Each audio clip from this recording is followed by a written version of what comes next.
ഭയങ്കര പ്ലാൻ ചെയ്തൊക്കെ സംസാരിക്കുന്ന എനിക്ക് ഫീൽ ചെയ്യുന്നുണ്ട്. സീരിയസ് ആയിട്ട് ഞാൻ സീരിയസ് ആയിട്ടാ പറഞ്ഞു, ഭയങ്കരമായിട്ട് ഫീൽ ചെയ്യുന്നുണ്ട്. ഇവര് ഭയങ്കര അല്ലെങ്കിൽ ഞാൻ എന്നെ വിളിച്ച നിങ്ങള് അപ്പൊ അത് സീരിയസ് ആയിട്ട് അങ്ങനെയായോ ഇപ്പൊ? അപ്പൊ ശരി, നമുക്ക് ഇവിടെ വെച്ച് നിർത്താം. നിങ്ങൾ രണ്ടുപേരോട് അല്ലല്ല, നിങ്ങൾ രണ്ടുപേരോട് ഇന്റർവ്യൂ കൊടുത്താൽ മതി. സത്യമായിട്ട് ഇത് കാണുമ്പോ പ്രാങ്കാണ്, ചുമ്മാ എല്ലാവർക്കും മനസ്സിലാവട്ടെ. എന്നാലും ഒരു ആക്ടിങ് ആയിട്ട് കിട്ടിയല്ലോ. നിങ്ങൾക്ക് അഭിനയിക്കാൻ അറിയോ ഇല്ലാതൊക്കെ നമ്മൾ ടെസ്റ്റ് ചെയ്യണ്ടേ. മന്ദാകിനിയിൽ അഭിനയൊക്കെ എന്ത് നന്നായിട്ട് അഭിനയിച്ചിട്ട് എല്ലാരും നല്ല രീതിയിൽ പെടുന്നത്. അത് ടേക്ക് എടുത്തിട്ട് അഭിനയിച്ചെന്നൊക്കെ ഞങ്ങൾ അറിയാൻ വേണ്ടിട്ടുള്ളൊരു ഒരുപാട് ടേക്കൊന്നും വലിയ കാര്യം. അതിന്റെ കഥാപാത്രവും ഞാനും മദ്യപാനിയാണ്. അതല്ല, ഞാൻ മദ്യം അങ്ങനെയല്ല കേട്ടാ. എന്തറിയാമോ, നാട്ടുമ്പുറത്തെ വീട്ടിലെ കല്യാണമാണ്. അപ്പൊ ഞങ്ങളുടെ ഇവിടെ എല്ലാ വീട്ടിലും കല്യാണ സമയത്ത് എല്ലാ സഹായം ചെയ്യുന്ന ഒരു പയ്യനുണ്ടാവും. അത് നമ്മളെ പ്രായത്തിലൊക്കെ ഉള്ള ആരെങ്കിലും രണ്ടെണ്ണം അടിച്ചിട്ടൊക്കെ ഉണ്ടാവും. അതുകൊണ്ട് ഇവരെയൊക്കെ ഞങ്ങൾ കണ്ടിട്ടുള്ള ആൾക്കാരൊക്കെ തന്നെ. അതുകൊണ്ട് ക്യാരക്ടറിൽ ബാത്റൂമിനകത്തിരുന്ന് കള്ളുപിടിക്കുന്നത് നീ അവിടെ ചെയ്തിട്ടുണ്ടോ? അത് എവിടെ? ബാത്റൂമിനകത്തിരുന്ന് കള്ളുപിടിക്കുക കള്ളുപിടിക്കാറുണ്ടല്ലോ. അപ്പൊ നിനക്ക് സമാധാനമായില്ല എന്നെ കള്ളുപിടിയനാക്കിയപ്പോ. ശരി ശരി, നമുക്ക് അതൊക്കെ വിടാം. നമുക്ക് വീണ്ടും ചക്കത്തിലേക്ക് വരാം. ഞങ്ങൾ 3 പേരും ഒരുമിച്ച് കൂടിയാൽ പെട്ടെന്ന് ഇമോഷണൽ ആകുന്ന ആൾ സൂരജാണ്. 3 പേര് ഒരുമിച്ച് കൂടി അല്ല ഇവളാണ്. എപ്പോഴും ഇമോഷണൽ അത്യാചാർ സുചിത്രയിലേക്കാണല്ലോ. സുചിത്ര എനിക്ക് ചെറിയ വാക്കുകൾ മതി ഇവരുടെ. നമ്മൾ അറിയാതെ എന്തെങ്കിലും പറഞ്ഞു അതിലൊരു ചെറിയ വാക്കിൽ പിടിച്ച് ഞാൻ പോകും. ഇതിന് കട്ടിങ് വേറെ ഉണ്ട്.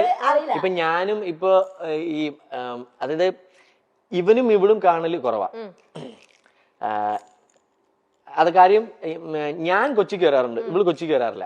ഞാൻ ഇവനും കൊച്ചിയിൽ വെച്ച് കാണും. എന്തെങ്കിലും വർക്കോ ഷൂട്ടോ എന്തെങ്കിലും പരിപാടിക്ക് വരുമ്പോ കാണാറുണ്ട്. അപ്പൊ ഞങ്ങള് ഇപ്പൊ പരസ്പരം ഇവിടെ വെച്ച് കാണുമ്പോ കാണുന്ന ദിവസം ഞങ്ങള് ചിലപ്പോ ഭയങ്കരമായിട്ട് എൻജോയ് ചെയ്ത് നടക്കുമ്പോ ഇവള് അവിടെ ഇരുന്നിട്ട് ഞാനില്ലാതല്ലേ അല്ലേ ഇവളിരിക്കും. അപ്പൊ ഞാനില്ല, ഞാൻ കൊച്ചിക്ക് വളരെ വിരളിലെണ്ണാവുന്ന പ്രാവശ്യം വന്നിട്ടുള്ളൂ, മൊത്തത്തിൽ വന്നിട്ടുള്ളൂ. അപ്പൊ ഇവരെപ്പോഴും കൊച്ചിയില്ല. ഇവര് ഞാൻ നോക്കുമ്പോ ഇവരിങ്ങനെ കറങ്ങി കിടക്കും. അപ്പൊ ഈ സുഖിലെന്ന് പറഞ്ഞ് കൊണ്ടു നടന്നിട്ട് ഞാനില്ല അതില്. അല്ല, അവിടെ അവര് നോക്കുമ്പോ ആയില്ലോ ഇത് സൂരജും അഖിലും. അപ്പൊ ഞാനിവിടെ ഞാൻ ഈ സുഖില് ബാലൻസ് ചെയ്യുന്നുണ്ട്, അത് ശ്രദ്ധിക്കും. അല്ല, എന്നാൽ ഇപ്പൊ ഈ അഖിലെ ഏറ്റവും കൂടുതൽ എന്ത് പറഞ്ഞായിരിക്കും ഏറ്റവും കൂടുതൽ ഹേർട്ട് ചെയ്തിരിക്കുന്ന സുചിത്രക്ക്? ഞാനോ?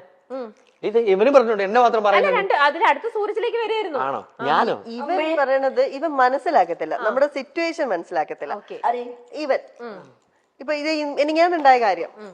ഇപ്പം ഞാന്, ശാലിനി, ഇവൻ എല്ലാവരുടെ കോൺഫറൻസ് കോളിൽ സംസാരിക്കായിരുന്നു. എന്റെ കോൾ എങ്ങനെയോ കട്ടായി പോയി. അത് കഴിഞ്ഞിട്ട് പെട്ടെന്നപ്പോഴത്തേക്ക് എന്റെ കുഞ്ഞമ്മ വിളിച്ചു, അമ്മയുടെ സിസ്റ്റർ. അപ്പോഴത്തേക്ക് ഈ കോള് കട്ടായി പോയി. അപ്പൊ ഞാൻ വിചാരിച്ചു കുഞ്ഞമ്മല്ലേ, ഒന്ന് എടുത്തിട്ട് തിരിച്ച് കണക്ട് ചെയ്യാം. വിളിച്ചു, കോൾ എടുത്തു. ഞാൻ പറഞ്ഞു കുഞ്ഞമ്മ ശരി, 1-2 വാക്കുകൾ പറഞ്ഞു, ശരി.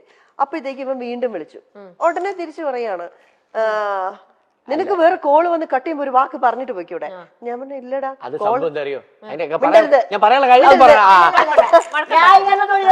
മിണ്ടരുത്. അപ്പൊ ഞാൻ പറഞ്ഞു എടാ ആ കോള് കട്ടായി പോയി. അപ്പോഴത്തേക്കും ഞാൻ നിങ്ങളെ വിളിക്കാൻ തുടങ്ങിയപ്പോഴത്തേക്കും എന്നെ കുഞ്ഞമ്മ വിളിച്ചു. അപ്പൊ അത് കുറച്ചു നേരം സംസാരിക്കുള്ളൂ. അതെന്താ ചോദിച്ചു, കട്ട് ചെയ്തിട്ട് ഞാൻ തിരിച്ചു വിളിക്കാൻ തുടങ്ങായിരുന്നു. അപ്പോഴത്തേക്കും നീ എന്നെ തിരിച്ചു വിളിച്ചു. മനസ്സിലാക്കാറില്ല. ഞാൻ പറഞ്ഞുതരാം. അതായത് അല്ലല്ല, ഇതൊരു സംഭവം ഞാന്, ശാലിനി, ഇവള് നമ്മൾ 3 പേരെ സംസാരിച്ചോണ്ടിരുന്ന. അപ്പം എന്തോ കാര്യം സംസാരിച്ചോണ്ടിരുന്നപ്പോ ശാലിനി ഇവളോട് എന്തോ സീരിയസ് ആയിട്ട് സംസാരിക്കുവാണ്. ഞാൻ ഇത് കേൾക്കുന്നുണ്ട്. ഞാൻ നോക്കുമ്പോഴേ ഇവിടെ കോളിലില്ല. അതാണ് ഞാനിവിടെ പറഞ്ഞു, ഇവള് ശാലിനിയോട് സംസാരിക്കുക. അപ്പൊ ഞാൻ പറഞ്ഞു, അപ്പൊ ശാലിനി ചോദിച്ചു അഖി സുജി എവിടെ എന്ന് ചോദിച്ചു. ഞാൻ പറഞ്ഞു അവളില്ല, കോളില് എപ്പോഴോ പോയി. ഇപ്പൊ ഞാൻ വിളിച്ചിട്ട് പോകുമ്പോ കട്ട് ചെയ്ത് പോകുമ്പോ പറഞ്ഞിട്ട് പോട്ടെ, അവള് നിന്റെ അടുത്ത് എന്തൊക്കെയോ കാര്യങ്ങൾ അവിടെ കിടന്ന് പറയുന്നത് മോശമല്ലേ? ഇത്രയും ഞാൻ ചോദിച്ചോളൂ. അയ്യോ ഇതൊന്നും അല്ലായിരുന്നു, ഇങ്ങനെയൊന്നല്ല. ദൈവമേ, എന്റെ ഫോണിൽ റെക്കോർഡിംഗ് ഇല്ല, ഞാൻ എന്ത് ചെയ്യാൻ? ഇനിയിപ്പോ ഇവരുടെയൊക്കെ കള്ളത്തരങ്ങൾ പൊളിക്കണമെങ്കിൽ റെക്കോർഡിംഗ് ഒക്കെ ഇടണം. നേരത്തെ അഭിനയിക്കാൻ പറഞ്ഞില്ലേ, ഇവളുടെ അടുത്ത് അഭിനയിക്കാൻ പറഞ്ഞില്ലേ ഈ ഇന്റർവ്യൂല് വരെ? എന്തിന്? എനിക്കിപ്പോ അത് സത്യത്തിൽ തോന്നുന്നു എനിക്ക് എന്തിന്റെ കേടായിരുന്നു എന്നുള്ളത്. അല്ല, ശരിക്കും അവ കാര്യം പറയുന്നത് മനസ്സിലാക്കത്തില്ല.